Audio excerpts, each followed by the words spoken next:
Mishna Yomi Masechet Eduyot, Perek Bet, chapter 2, Mishnah Daled and Hey, 4 and 5, page 41. Shlosha Devarim, there were three things, said Rabbi Ishmael, Lifnei Chachamim Bekerem B'Yavneh. Right? That basically there were three things that was said in front of the Chachamim in Kerem B'Yavneh. Right? That's what Rabbi Ishmael talking. Al Betzat Tirufa She'in Netuna Al Gabei Yerek Shel Turma. If you have an egg which is beaten, right, which means that you have the white and the yolk mixed together, was on top of a vegetable of teruma. Shehi chibur, it's an attachment between the egg and the vegetables, and it makes it into a single item. And therefore, if a tvul yom is going to touch the egg, even if he didn't touch the vegetable, and the vegetable is of the teruma, it's going to become a shlishi. Ve'im aita kemin kova. Remember that a teruma could become a shlishi. And Kodesh could become a Revi, right? Just giving you the background, right? Kova. Now he says, but if it's going to be that it was like a helmet over the vegetable, en achibur, which means that the egg was cooked, so therefore it's hardened and it rises. So if it's like a helmet of a dome over the vegetable, it's not considered a chibur, and therefore if you touch the egg, you do not touch the vegetable. Capish? Okay. The stalk of grain was overlooked, standing on top of a harvested section of the field, but its tip reaches an area of the standing grain. If it's going to be grasped with the harvest together, it belongs to the balabai. And if not, it belongs to the aniim, because it's considered like shikha. Shikha means that if you forget something in the field, right, it belongs to the aniim.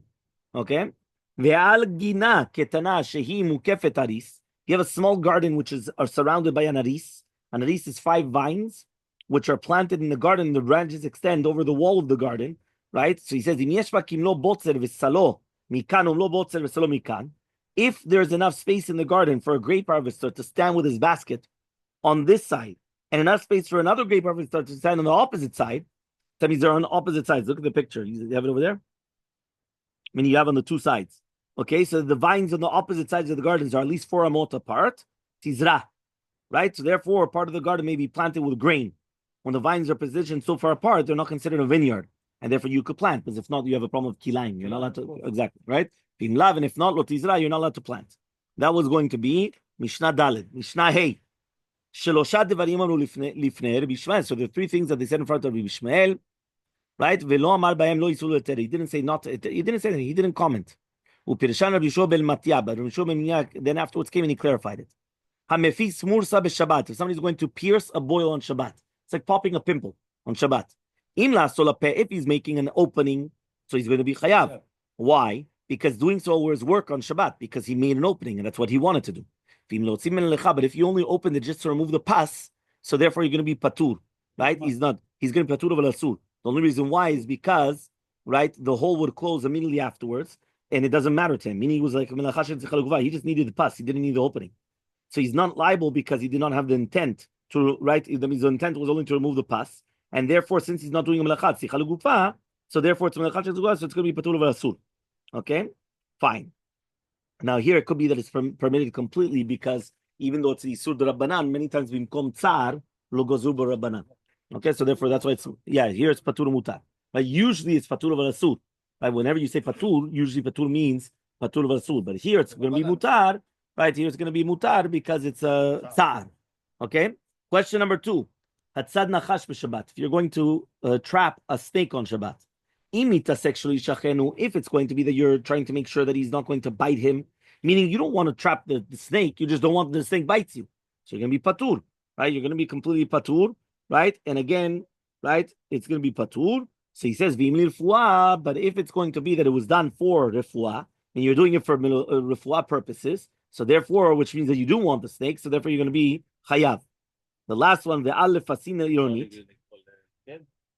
Which one? Yeah, that's called trapping. If you're going to trap it, so that's why you're going to be chayav.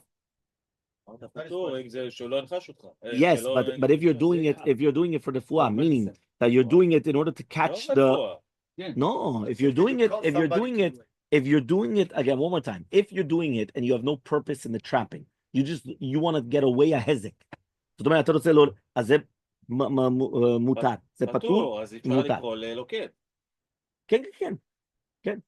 But if it's going to be for רפואה, זאת אומרת, אתה רוצה את זה בשביל רפואה, so therefore, right? לא תרים טלפון, אתה יכול... Hey, you get somebody. יש לי נחש פה, אתה מכיר איזה לוקד? בדיוק. Ve'alef asino diniyot, it says over here, sealed pots made by villagers. But Yeshua comes and he says that they remain tahor, okay, under the oil of a corpse, utmeot b'masa azav, but they become tameh by masa azav. Meaning, well, the pots are still stuck together, they cannot become tameh by means of oil. Because tumat met is only transmitted to an earthenware vessel if it has an opening, and not if it's completely closed. However, if the zav moves the attached pots, so now he's moving it, so now they do become tameh, because now it's tumat maga, it's not tumat ohel. So Rabbi Eliezer ben Sadok Omer, Rabbi Elazar ben Sadok says, Af b'masa azav tahor. He said, no, even if he moves it, it's still going to be tahor. But they didn't completely formed, and therefore, since it's not completely formed, so until they're separated, so they're unfinished vessels. Once they're unfinished vessels, they do not mekabel tuma. Okay, have a wonderful day, everyone.